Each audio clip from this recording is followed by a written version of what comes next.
बड़े बुजुर्ग अक्सर कहा करते हैं कि इंसान के पेट की भूख को भरा जा सकता है, लेकिन इंसान की नीयत में खोट आ जाए तो उस भूख को भरा ही नहीं जा सकता। इस बात का क्लासिकल एग्जाम्पल है गांधी परिवार का नेशनल हेराल्ड कांड, जहां गांधी परिवार ने महज 50 लाख रुपए देकर 2000 करोड़ की प्रॉपर्टी को हड़प लिया।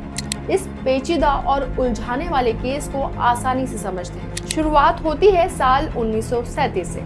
इस साल जवाहरलाल नेहरू समेत 5000 फ्रीडम फाइटर्स मिलकर कंपनी बनाते हैं, जिसका नाम होता है द एसोसिएटेड जनरल लिमिटेड, जिसे शॉर्ट में AJL कहा जाता है। ये AJL कंपनी 1938 में 3 अखबार शुरू करती है।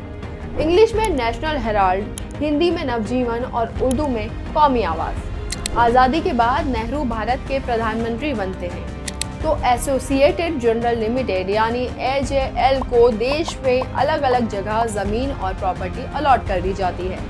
एक सरकारी डॉक्यूमेंट में इसकी कीमत लगभग 2000 करोड़ रुपए है और मार्केट रेट पर यह कीमत 6000 करोड़ से भी ज्यादा मानी जाती है। खैर, वक्त के साथ नए नए अखबार आते हैं और नेशनल हेराल्ड बुरी तरह से फेल हो जाता है। इस वजह से इसकी पेरेंट कंपनी यानी AJL घाटे में चली जाती है।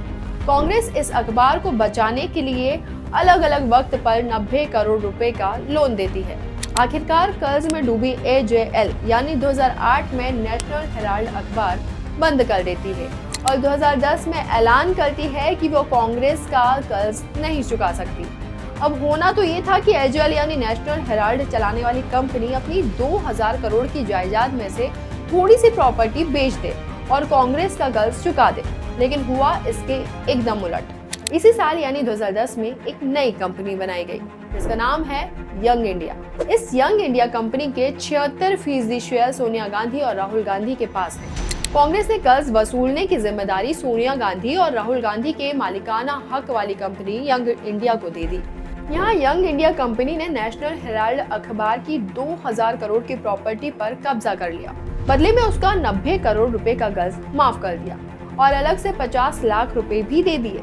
गांधी परिवार को लगा कि वो सबकी आंखों में धूल झोंककर महज 50 लाख रुपए में 2000 करोड़ की प्रॉपर्टी पर कब्जा कर लेंगे, लेकिन इसी समय सुब्रमण्यम स्वामी ने इस सारे मामले की पोल खोल दी। इस मामले में खुलासा हुआ कि यंग इंडिया ने AJL को तो खरीद लिया, लेकिन इसकी जानकारी शेयर होल्डर्स को तो दी ही नहीं और न ही हेराल्ड फिर से शुरू किया गया। सबसे बड़ी बात, कांग्रेस पार्टी कानून के मुताबिक इस तरह का कर्ज दे ही नहीं सकती थी जो उसने AJL को दिया। गांधी परिवार ने कांग्रेस पार्टी को दान में मिले पैसों का इस्तेमाल AJL कंपनी यानी नेशनल हेराल्ड अखबार की प्रॉपर्टी हड़पने में किया। फिलहाल दोनों माँ बेटे यानी राहुल गांधी और सोनिया गांधी इस मामले में जमानत पर बाहर हैं। आपको हमारी ये स्टोरी पसंद आई हो तो इसे लाइक करना और हमारे चैनल को सब्सक्राइब करना बिल्कुल ना भूलें। नमस्कार।